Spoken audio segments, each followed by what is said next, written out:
Oh, Robert De Niro.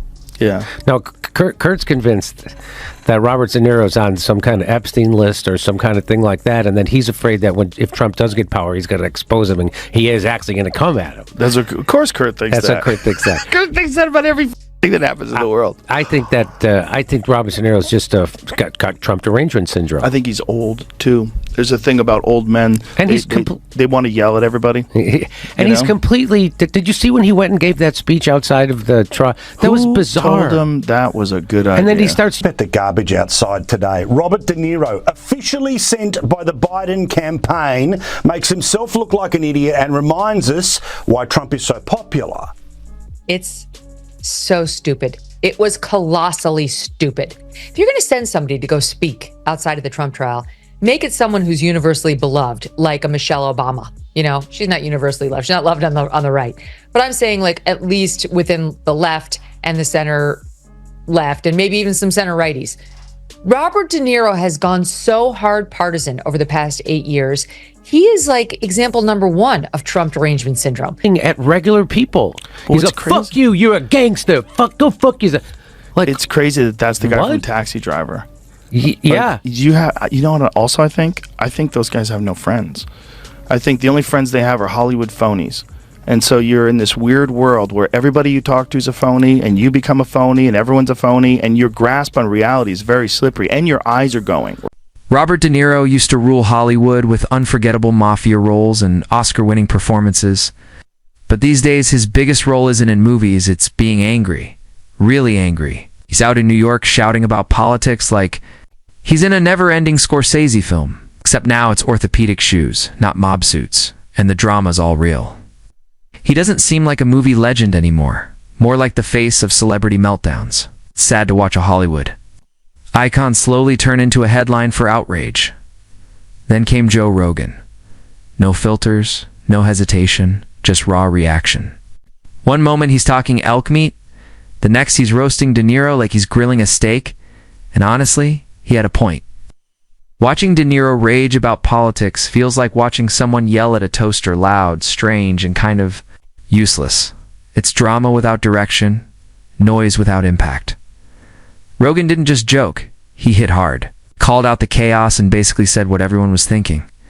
What is this guy even doing? God, De Niro. Once a legend, looked more like yesterday's news, pinned to the wall by his own outrage. Old people's text messages, the fucking text on their phone is like as big as my hand. Yeah, it's crazy. And so your vision of the world is blurring, literally and figuratively, and then you're getting old, and when old people are tired and cranky, they just want everyone to listen to them, and they don't have time to have a calm conversation, and you state out your opinion, I'll state my opinion, let's see where we have common ground. Get off my lawn! And that's what he's doing. That's what he's doing. He's being this old grumpy man that is so lost that he thinks it's a good idea to stand in front of a bunch of people on the street and give a speech on camera about how bad Robert De Niro has gone so hard partisan over the past 8 years. He is like example number one of Trump derangement syndrome. He's one of those, I'm moving to Canada if he wins, and he's never going to leave the White House if he wins. We're going to have Trump forevermore. I mean, hello, I hate to break it to you because I realize you're advanced age too, Robert, but people die. So he will leave. One way or the other, he's going to go. And in the not too distant future, even if Trump says he shouldn't have to. But in any event, he didn't do that the last time, Paul. Can you really picture a scenario in which Trump is more determined to hold on to power than he was at the last time in 2020, going into 2021? And what did he do ultimately? He left. Why is he talking about this? Why is he talking about this publicly? I'm going to say one thing. Trump. If you're going to come out and say that you have a really deep-seated hatred for one of the two people running for president, you can't just be, he's a bully, he's a piece of shit, I hate him. He's an idiot. Colin Powell said it best. He's a national disaster. He's an embarrassment to this country. It makes me so angry that this country has gotten to this point, that this fool, this bozo, has wound up where he has. You probably, if you're going to express yourself about it and alienate 50% of the country, which it seems like it is, you're going to have to do better than that. You should have some specific things, like he did some real estate deals with people. Robert De Niro isn't acting anymore. He's just out here yelling like every mic is a movie set. The guy who once whispered, "You talking to me?" now won't stop screaming, "Listen to me." Joe Rogan jumped in like a wrecking ball, saying watching De Niro rant is like watching someone argue with a toaster, loud, pointless, and always ending in smoke. But the real precision hit came from Megyn Kelly. No jokes, no yelling, just sharp words. She said, "This is what happens when actors mistake a teleprompter for a podium." And just like that, De Niro's legend turned into a loud meme. The saddest part, no one's even running against him. He's out here fighting imaginary enemies, one angry mic at a time. Robert De Niro, who's got a severe case of the TDS, is in conference right now, as all of the muckety-mucks are.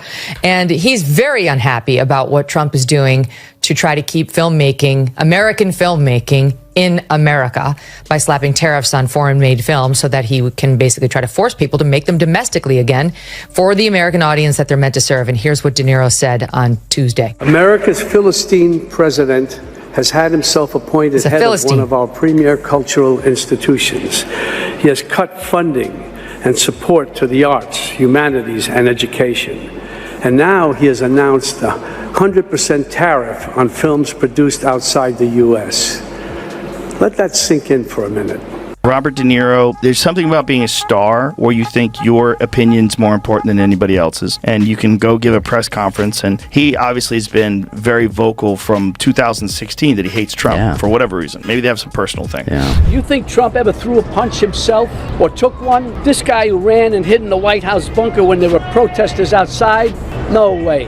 Now he's like holding press conferences. Now everyone's heckling him everywhere he goes. That's so bad. Like instead of just being this cranky old liberal, now you're this guy that is yelling at other people that are Trump supporters, and they're yelling at you. Like you've opened yourself up to this nonsense. But De Niro doesn't want to play someone truly evil, you see.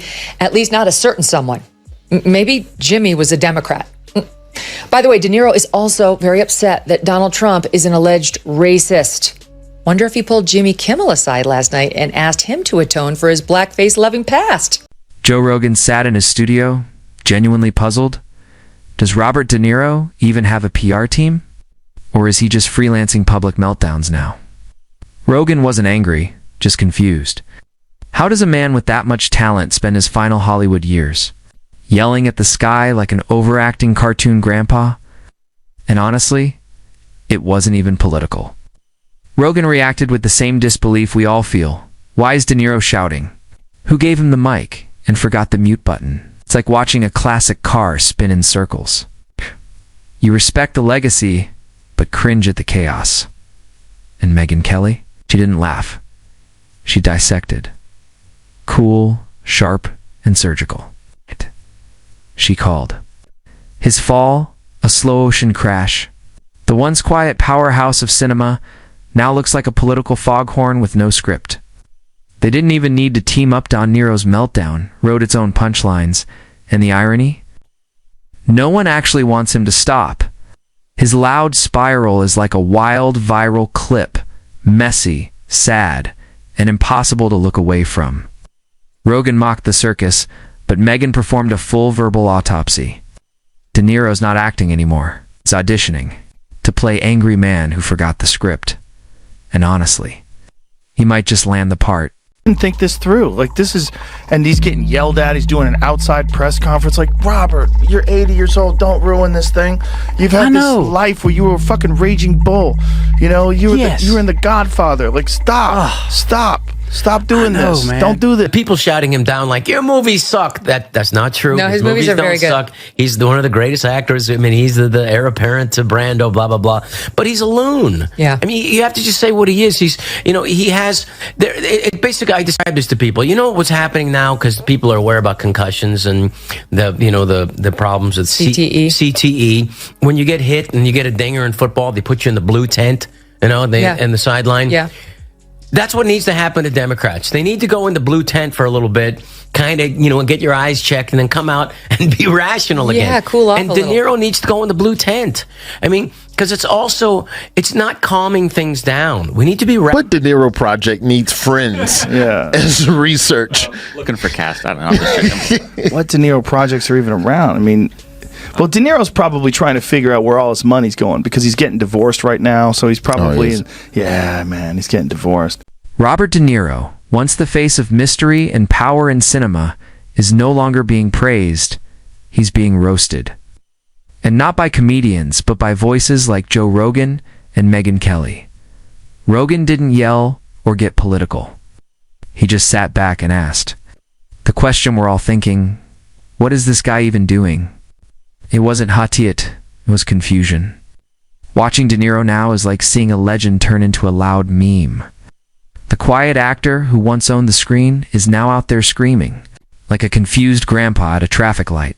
And then came Megyn Kelly, calm, cold, and precise. No shouting, no drama, just facts and fire. She broke down De Niro's meltdown like a news anchor analyzing a slow car crash. She didn't attack his films. Everyone still respects Taxi Driver and Raging Bull. But now, De Niro's taken his. Acting off screen, turning every public appearance into a political monologue nobody asked for. The craziest part? He never responded. No defense, no statement, just silence. Rogan moved on to Aliens. Kelly moved on to the next celebrity breakdown. And De Niro? Probably yelling at pigeons in Central Park, calling it resistance. They didn't drag him for attention. They held up a mirror. And De Niro refused to look. He just kept shouting, thinking volume equals truth. But the more he yells, the more people laugh. Not because it's funny, but because it's sad. He's no longer fighting the system. He's shouting into the wind. And the only thing echoing back is a Rogan smirk and a Kelly eye roll. This wasn't just a roast. It was a spotlight. A warning. A real-time lesson on how even legends can lose the plot. And while De Niro still believes he's playing the hero, the crowd's already left the theater.